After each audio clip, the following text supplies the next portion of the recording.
apa namanya, terkait dengan model-model perkuliahan yang ada. Nah, setiap sesi kita dibagi menjadi 16 kali pertemuan termasuk ujian. Nah, di sini setiap sesi sudah saya setting per tanggal sesuai dengan berita acara perkuliahan yang ada. Jadi ini hari ini tanggal 7 dan seterusnya, tanggal 14 dan seterusnya. Nanti ada sesi UTS sampai sesi UAS. Kalau kita bisa lihat di pembagiannya di sini ada ya, tanggal 7, 14, 21, 28 dan seterusnya. Nah, kebetulan untuk mata kuliah ini di hari Senin, pas di sesi 7 kita kepotong UTS. Ya.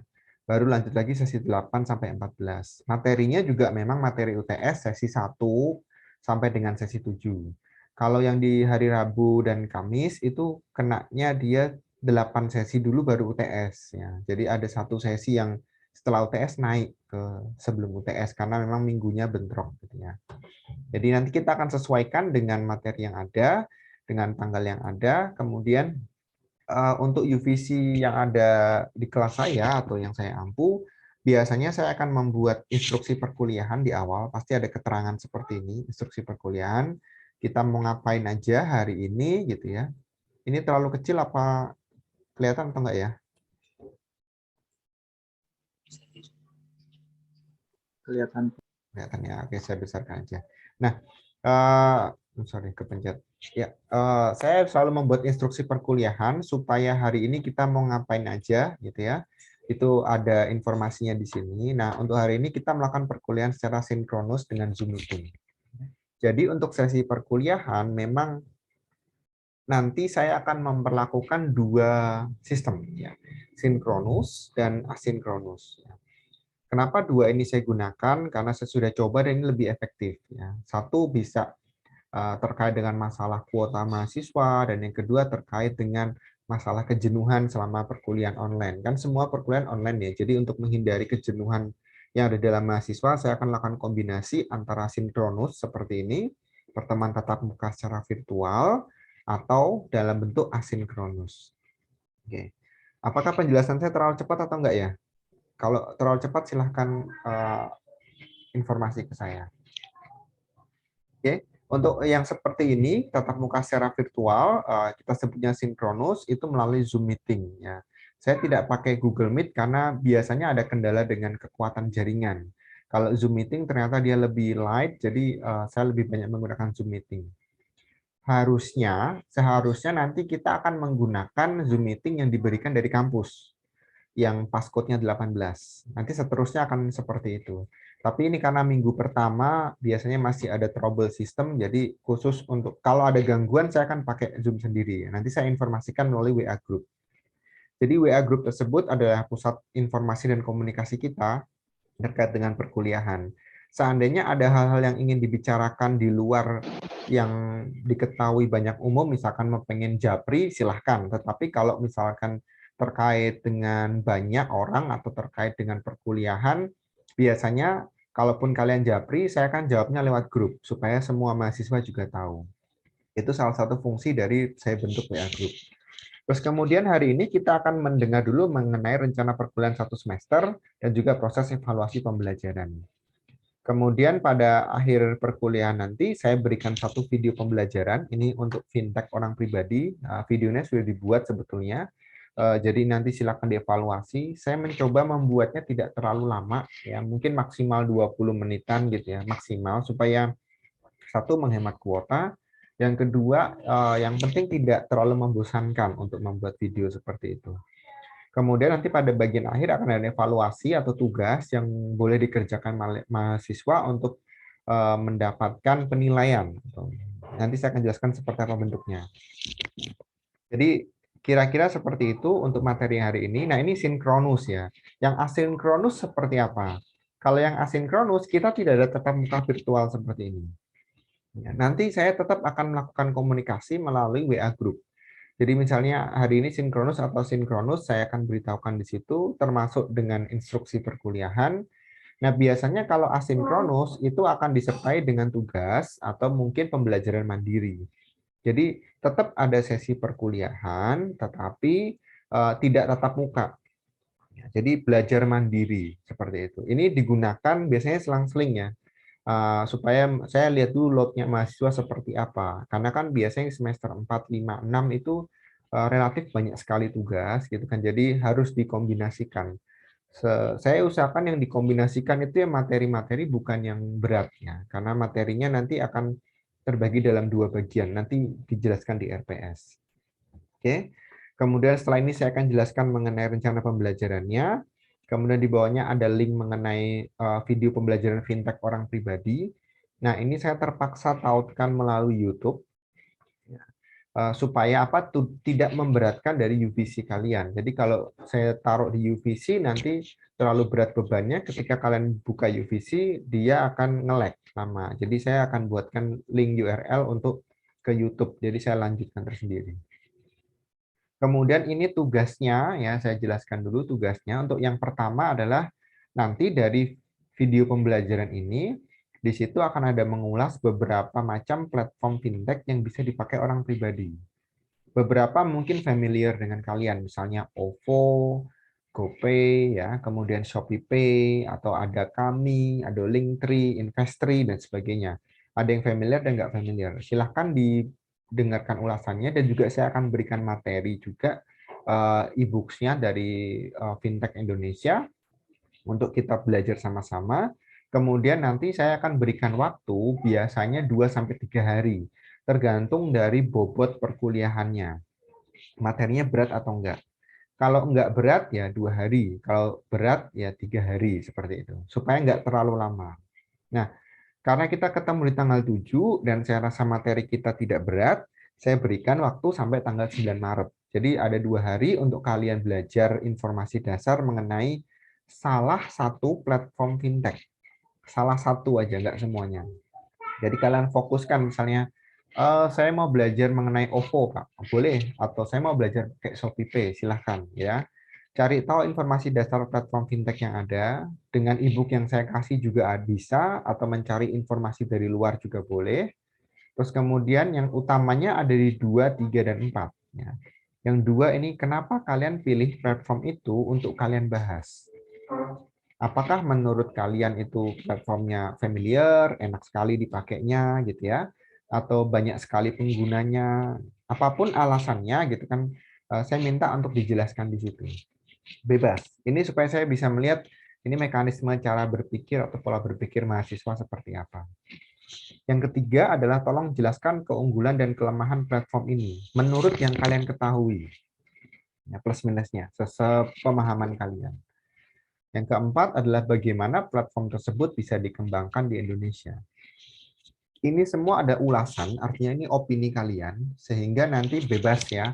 Tidak harus berdasarkan opini orang lain, tetapi kita berdasarkan dari kombinasi orang lain boleh, atau menurut kalian sendiri boleh.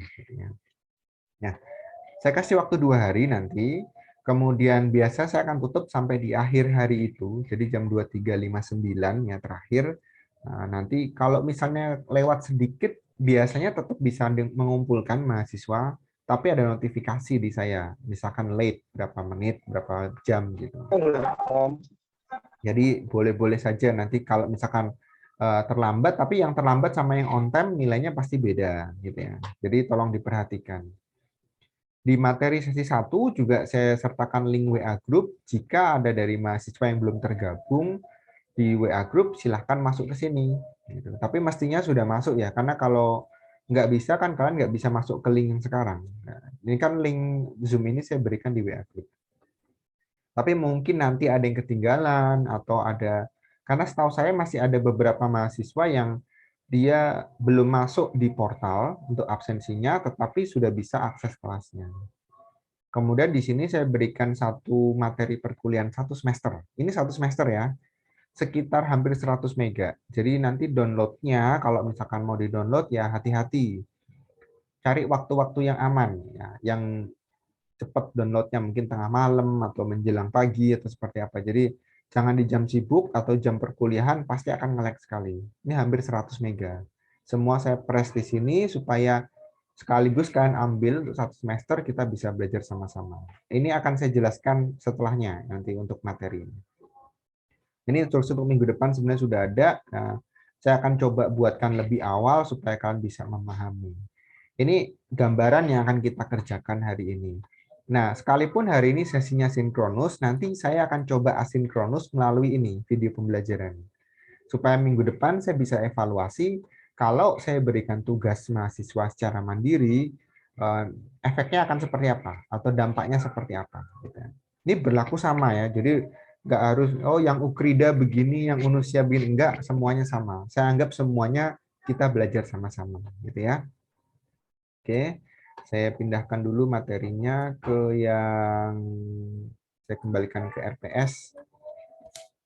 Baik, itu mengenai sesi yang akan saya jelaskan hari ini. Sebelum saya mulai ke RPS, adakah yang mau bertanya terlebih dahulu? Silahkan.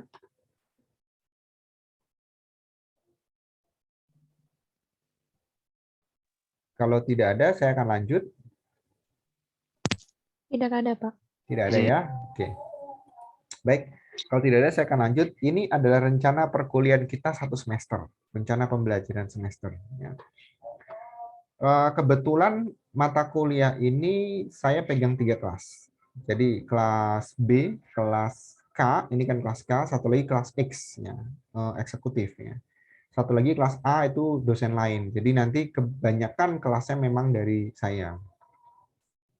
Yang perlu kita pahami di sini adalah materinya dan deskripsinya. Jadi mata kuliah ini namanya Financial Technology dan Data Analysis. Ada 2 bagian, fintech dan data analysis. Fintech pada bagian pertama, mahasiswa akan belajar mengenai literasi keuangan digital. Jadi betul-betul kita hanya belajar mengenai keuangan digital. Ini bukan masuk ranahnya manajemen keuangan atau apa, bukan ya. Ini adalah bentuk digitalisasi model keuangan yang terbaru yang semua orang pasti harus dapat atau semua orang pasti akan tahu. Nah, kalian di perkuliahan diberikan dulu lebih awal. Ya. Dan di sini saya sajikan untuk 2 kelompok orang pribadi seperti kalian dan UMKM. Kenapa UMKM saya perlu berikan? Karena ada beberapa mahasiswa yang mungkin masih di level mahasiswa ya, dia sudah mulai bisnis berwira swasta. Dan itu perlu menggunakan alat bantu yaitu keuangan digital. Kenapa itu penting? Karena tidak semua orang punya background akuntansi. Tidak semua orang bisa punya background keuangan ya. Contoh tukang mie ayam ya misalnya atau tukang tukang jahit keliling dan sebagainya. Kalau memang dia bisnisnya maju, dia butuh literasi keuangan digital. Dia punya investasi, dia punya aset dan sebagainya, dia bisa membantu dari aplikasi yang ada. Yang kedua adalah kita belajar mengenai sistem pembayaran digital atau digital payment di Indonesia yang sekarang ini berkembangnya luar biasa. Salah satu yang mungkin kalian sering ketemu adalah QR code. Di mana-mana pakai QR code gitu ya. Kemudian di bagian yang kedua setelah UTS, fintech itu nanti kita kerjakan sampai UTS. Nah, setelah UTS kita murni akan belajar data analisis. Nah, ini perlu sekali buat kita karena kita akan memproses segala macam data pasar untuk keputusan bisnis. Jadi ini semi statistik. Nanti akan diberikan software statistik dari yang paling sederhana, Excel, kemudian bertahap, ada yang agak tinggi SPSS, ada yang EFUS, sampai ke Stata. Jadi mahasiswa saya bekali dengan 4 jenis model alat analisis yang kalian nanti bisa pilih. Saya mau pakai Excel aja boleh, saya mau pakai SPSS, EFUS maupun Stata silahkan gitu ya. Tergantung kekuatan dari laptop kalian masing-masing. Kalau kuatnya cuma Excel ya Excel aja nggak apa-apa. Toh kurang lebih sama gitu ya. Kemudian untuk model pembelajarannya saya buat 2 model ya, tutorial dengan problem based learning karena ada modul-modulnya. Kemudian pada bagian fintech ya, yang data analisis itu experiential learning. Jadi nanti kalian akan belajar mandiri ya untuk mengolah data sendiri, lebih banyak berlatih secara individu dan mengumpulkan dalam bentuk laporan analisis seperti itu. Nah, 14 kali pertemuan, saya buatkan topik-topik yang berbeda yang akan saya bahas juga nanti. Yang pertama kita akan belajar untuk fintech untuk orang pribadi dulu, kemudian minggu depan kita akan bertemu dengan fintech untuk UMKM. Ini satu paket. Ya. Kenapa? Karena biasanya mirip-mirip. Ada yang mirip, ada yang nggak mirip. Ya. Kemudian yang ketiga dan keempat, kita akan belajar mengenai garba pembayaran digital. Ada yang namanya payment gateway di era digital sekarang. Kemudian kita akan belajar yang paling banyak dipakai, yaitu QR code sekarang. Yang kelima adalah kita belajar mengenai survei kinerja fintech di Indonesia. Sampai yang keenam, nanti ada bermacam-macam, ada yang digital banking, credit scoring, sampai crowdfunding. Yang terakhir, di fintech kita belajar mengenai program pemerintah. Nah, nanti saya akan jelaskan detail sampai di materi-materi yang akan saya berikan. Baru di pertemuan 8-14 kita belajar mengenai data analisis terkait dengan penggunaan data-data. Nanti datanya saya kasihkan juga, jadi mahasiswa bisa belajar di rumah mandiri, ya, kemudian melakukan evaluasi dari data-data yang ada di situ. Nah, untuk bukunya saya sediakan lewat e-book, ya, jadi nggak usah pinjam ke perpustakaan juga nggak apa-apa. Saya sediakan tadi, saya tautkan di UVC.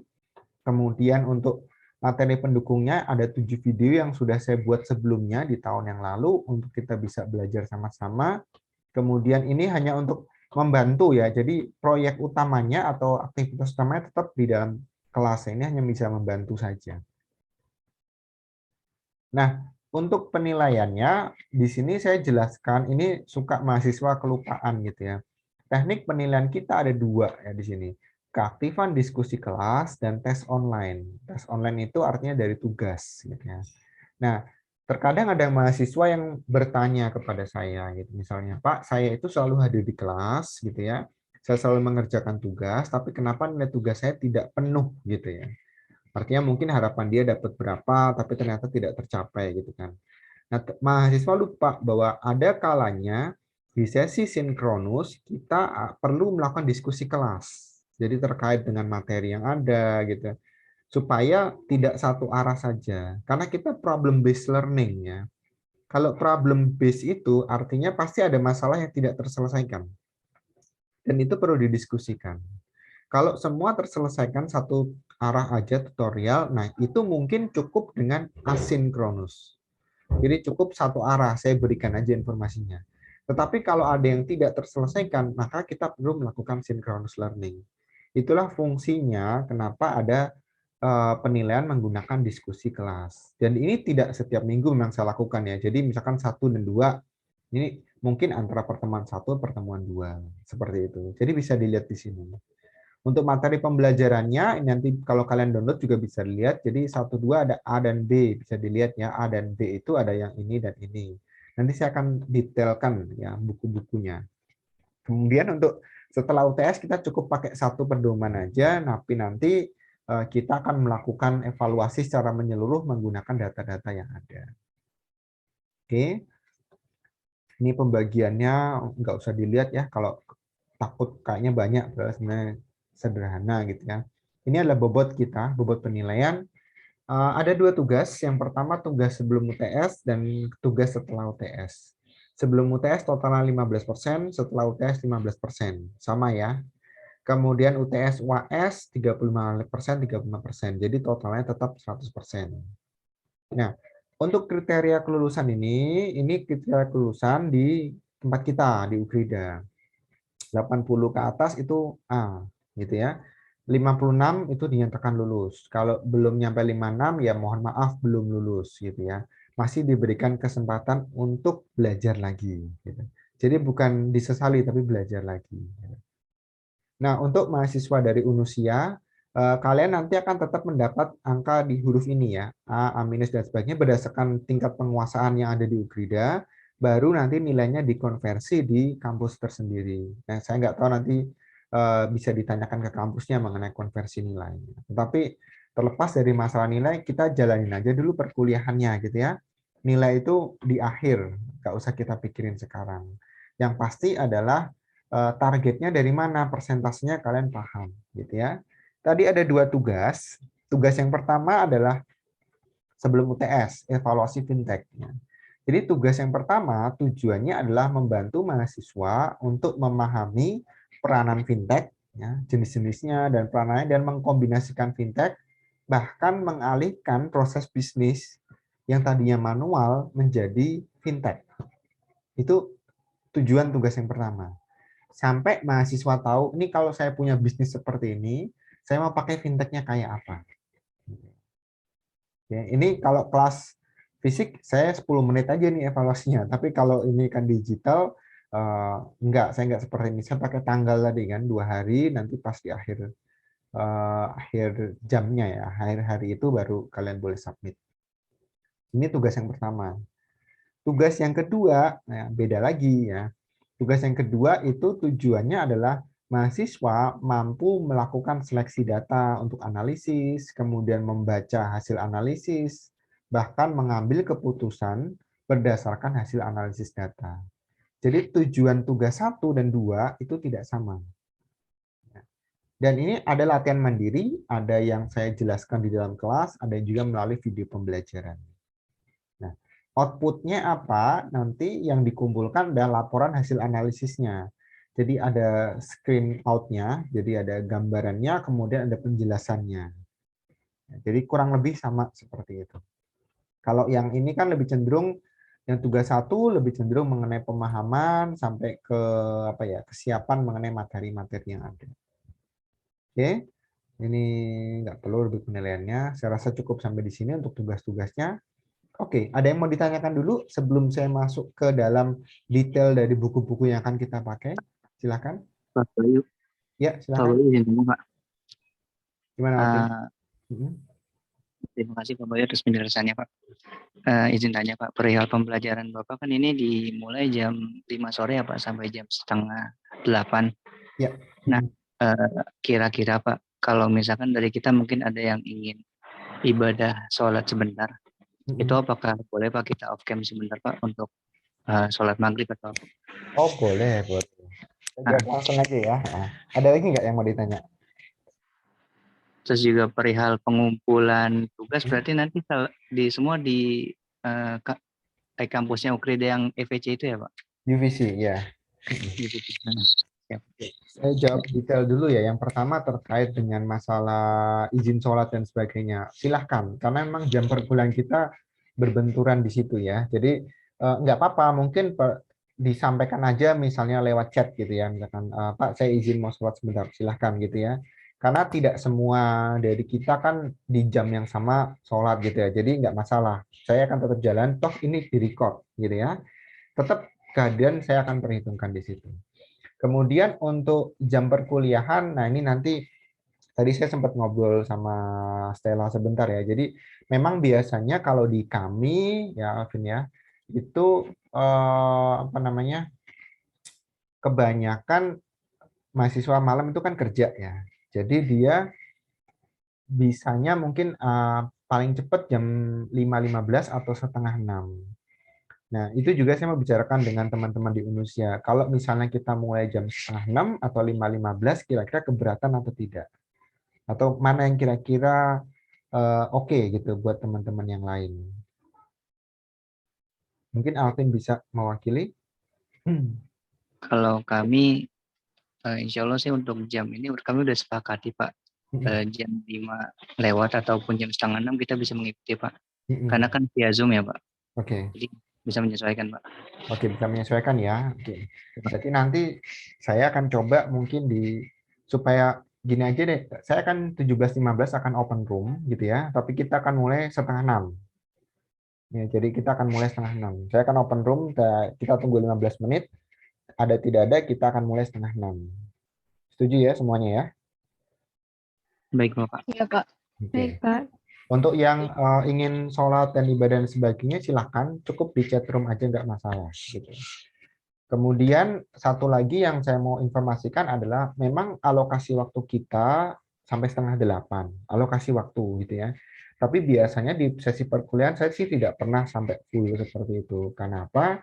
Karena mengingat biasanya kalau di kampus kita itu kelas berikutnya, yang kelas malam berikutnya dia setengah 8 juga ada kelas lain. Jadi biasanya kita akan selesai agak awal sedikit supaya mereka yang lanjut lagi setengah 8 nggak pindah dari Zoom satu ke Zoom yang lain gitu. Jadi ada jeda mungkin 15 menit atau 30 menit buat mereka makan malam atau persiapan untuk istirahat dan sebagainya gitu. Jadi saya tidak akan sampai full ke jam setengah 8, tapi sampai ke selesainya perkuliahan aja.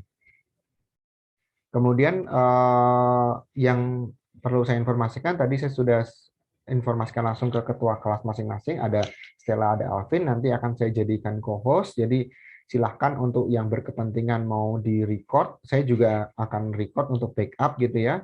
Nanti boleh diperdengarkan ulang untuk apa ya namanya, untuk mengulas kembali. Jadi tidak harus satu kali dalam kelas gitu. Kalau kita kelas fisik kan mungkin kita nggak bisa di-record ya, tapi kalau seperti ini masih ada kemungkinan di-record.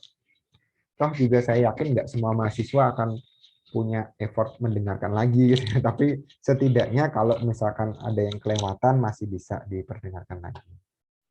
Saya kira begitu ya, Alvin. Baik, Bapak. Terima kasih, Pak. Oke, baik. Ada lagi yang mau ditanyakan sebelum saya bahas ke detail buku yang kita pakai?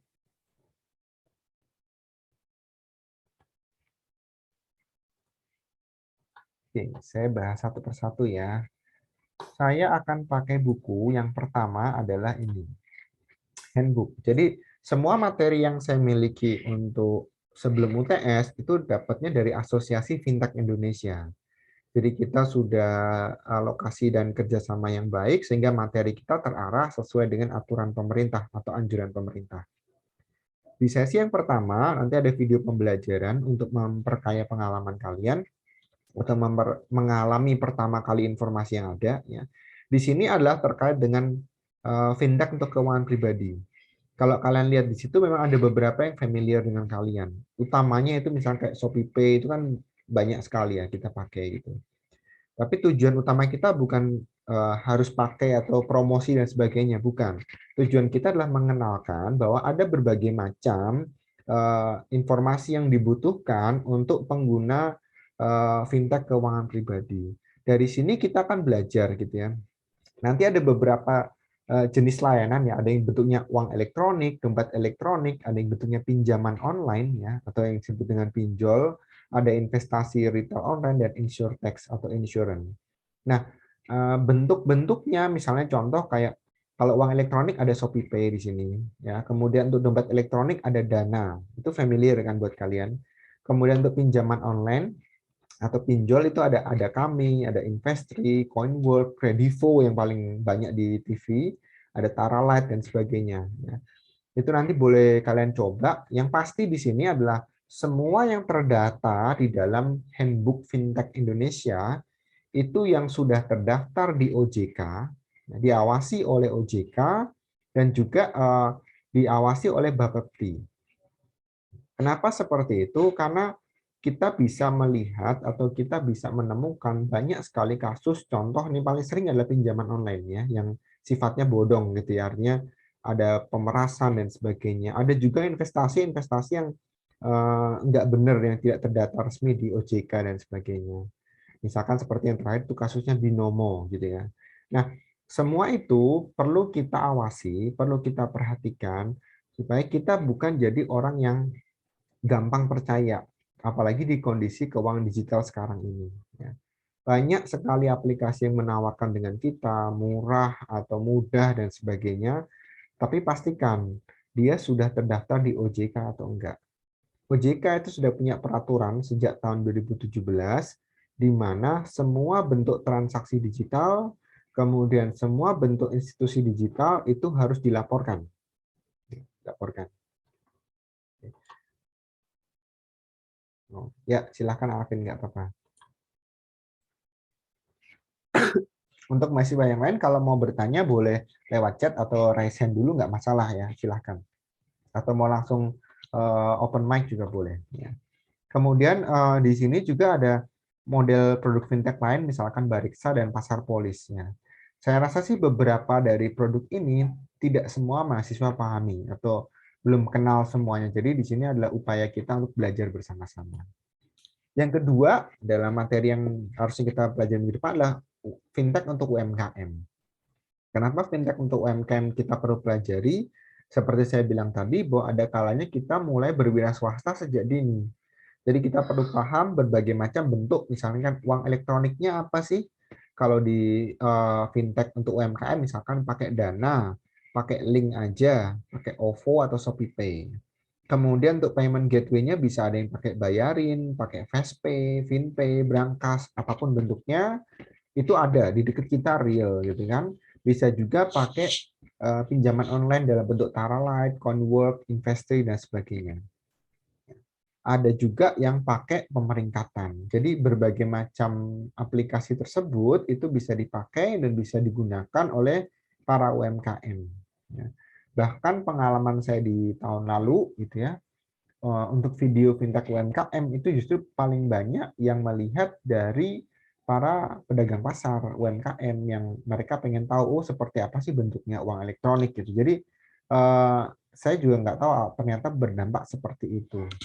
Bahkan kalau mungkin di tempat kalian ya, atau berbeda atau bagaimana, kalau di tempat saya pasar pun dia sudah pakai QR code untuk pembayaran gitu. Jadi dia sudah mulai eligible untuk masalah payment, digital payment, dan juga mereka sudah masuk ke sistem yang modern. Ya. Berikutnya adalah di sesi yang ketiga, nanti kalian akan belajar, di situ ada materinya. Materi yang saya berikan itulah bagaimana memahami payment gateway atau garba pembayaran digital yang di Indonesia. Ya. Sebetulnya skema pembayaran digital itu sudah bukan skema yang baru ya. Dari dulu sudah ada, cuman kurang populer. Orang lebih suka pakai transaksi tunai maupun debit. Ya. Nah, debit pun sebenarnya adalah payment gateway secara digital. Nah, tetapi sekarang dengan adanya pandemi, banyak sekali transaksi yang sudah mulai menggunakan digital payment. Ya. Misalkan bukan cuma Tokopedia dan sebagainya, tetapi contoh nih kalian pesan sesuatu, pesan makan, bayarnya langsung pakai transfer. Itu kan digital payment ya. Nanti diambilnya pakai Gojek untuk meminimalisir kontak dengan orang, misalnya seperti itu. Itu adalah salah satu bentuk bagaimana payment gateway berkembang sangat pesat di Indonesia. Itu di pertemuan yang ketiga nantinya. Di pertemuan yang keempat, di situ kita akan belajar bagaimana dampak dari penggunaan QR code yang ada di sekeliling kita. Kalian bisa lihat di sini, mulai dari industri makanan minuman, bayar apapun kan bisa pakai QR code kan. Jadi sekarang peredaran uang di dalam kehidupan kita sehari-hari itu sudah mulai berkurang. Rata-rata uangnya uang digital. Bahkan Starbucks sendiri diklaim bisa menjadi bank. Kenapa? Karena banyak orang naruh uang di aplikasi Starbucks, tapi nggak dipakai-pakai, nunggu ada promo, nunggu apa. Jadi uangnya itu numpuk di mereka. Itu uang digital semua. Jadi kalau dia mau lakukan pinjaman online gitu juga bisa. Gitu. Jadi nasabah, cari nasabah dengan model perbankan juga bisa. Kemudian bisa juga untuk belanja, bisa juga untuk bayar tagihan, kemudian untuk investasi. Nah, QR code sekarang menjadi lebih menjadi lebih hebat, menjadi lebih familiar. Bahkan kalau kemarin saya lihat bayar zakat bisa pakai QR code, untuk kolektor di gereja ibadah juga bisa pakai QR code. Jadi sekarang perkembangannya luar biasa sekali, dan itu nanti bisa kita pelajari di pertemuan keempat. Di pertemuan yang kelima, di sini kita akan melihat survei tahunan dari pengguna fintech di Indonesia. Nah, di sini untuk asosiasi sudah menyediakan. Jadi bukan cuma kita ya, tapi asosiasi sudah menyediakan. Kenapa dia membuat dari 2019-2020? Karena disitulah ada awal pandemi. Disitulah penggunaan fintech mulai berkembang sangat pesat, sehingga survei ini memberikan gambaran bahwa oh ternyata orang Indonesia itu mereka bukan orang yang nggak mengerti mengenai fintech, tetapi mereka sudah tahu, cuma kurang teredukasi dengan baik. Di pertemuan ke-6, kita akan melihat bagaimana hasil report dari McKinsey mengenai digital banking di Indonesia. Kalau yang belum tahu atau belum pernah dengar, McKinsey itu adalah salah satu perusahaan terkemuka ya secara internasional, tapi dia memberikan hasil ulasan atau hasil report yang bagus sekali atau yang luar biasa untuk kita bisa belajar sama-sama, atau kita bisa pahami bahwa ternyata di dunia ini banyak sekali aktivitas-aktivitas yang tidak tertangkap oleh mata atau tidak tertangkap oleh kita, khususnya untuk investasi. Di pertemuan ke-7, 7 ya, di pertemuan ke-7, nanti kita juga akan belajar mengenai credit scoring. Credit scoring di sini artinya ada pemeringkatan atau ada peringkat kualitas untuk para pengguna kredit atau pinjaman. Nah, fintech sudah melakukan survei sehingga kita bisa melihat mana sih tempat peminjaman yang aman buat kita.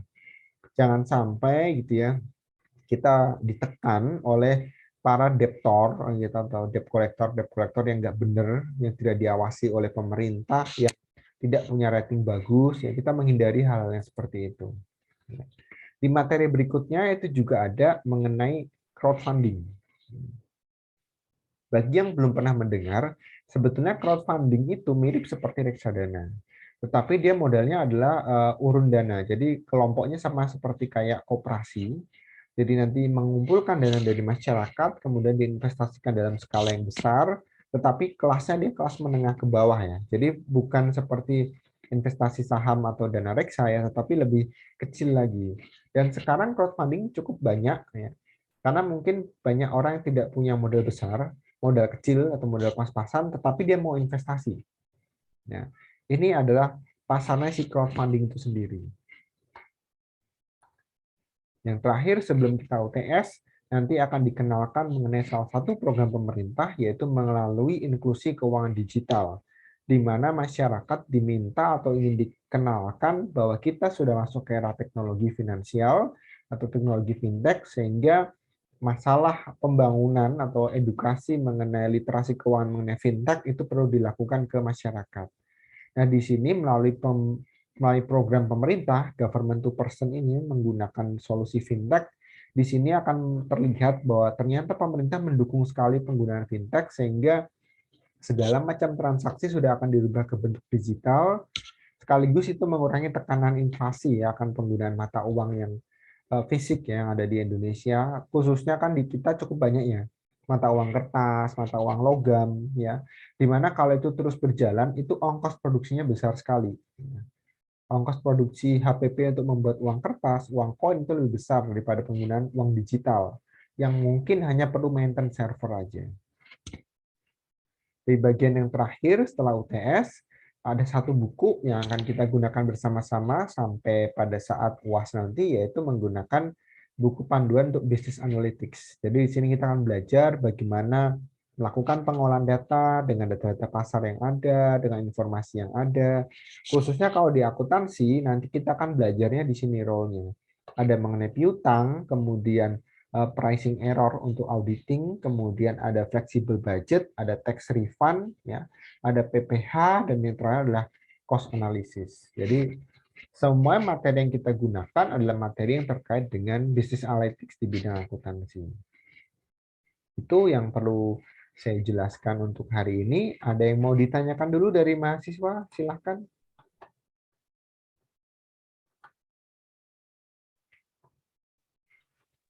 Apakah materi saya cukup jelas atau bisa atau kurang dipahami? Boleh untuk kita diskusi sama-sama. Jelas, Pak. Cukup jelas ya? Jelas, Pak. Baik, kalau cukup jelas, saya ulangi sekali lagi ya. Setelah ini silahkan melakukan pembelajaran mandiri melalui video pembelajaran fintech untuk orang pribadi. Ya. Bisa dilihat di situ ada berbagai macam fintech yang dikelola, ataupun melalui handbook fintech orang pribadi yang ada di materi perkuliahan ini, yang di poin A gitu ya. Kemudian langkah berikutnya adalah silahkan pilih salah satu platform yang mau kalian kaji atau kalian ulas. Bebas. Saya tidak menentukan si A harus si B harus ini, enggak. Saya yakin nanti semuanya pasti beragam, campur. Jadi enggak ada masalah. Silahkan pilih bebas salah satu, mau saling bekerja sama dengan yang lain boleh, karena toh ilmunya juga nanti akan kita bagi sama-sama. Ya. Silakan melakukan diskusi sendiri boleh, mau diskusi berkelompok itu boleh aja gitu kan. Kalau mahasiswa kan mungkin bisa menggunakan apa ya, mau pakai Zoom sendiri kan bisa, ada yang Zoom yang gratis kan cuma 40 menit kan masih bisa ya buat diskusi, atau mau pakai Google Form boleh gitu ya. Gak ada masalah untuk itu. Kemudian setelah kalian pilih satu platform ya, cari informasi dasar sebanyak mungkin, kemudian mulailah mengulasnya. Saya sengaja buat tidak terlalu lama supaya tidak menumpuk tugas di belakang. Ya. Usahakan kita juga belajar time management yang baik ya di masa-masa seperti ini supaya tidak terlalu berbenturan dengan yang lain-lain. Kira-kira seperti itu untuk yang perlu saya sampaikan hari ini. Minggu depan kita akan ketemu lagi ya. Saya akan Minggu depan saya masih ada jadwal menguji juga sebetulnya tapi mungkin sampai jam 5 udah selesai ya. Jadi saya akan buka room 17.15. Nanti kita akan mulai start dari 17.30. Jelas ya? Jelas, Om. Jelas, Baik. Pak.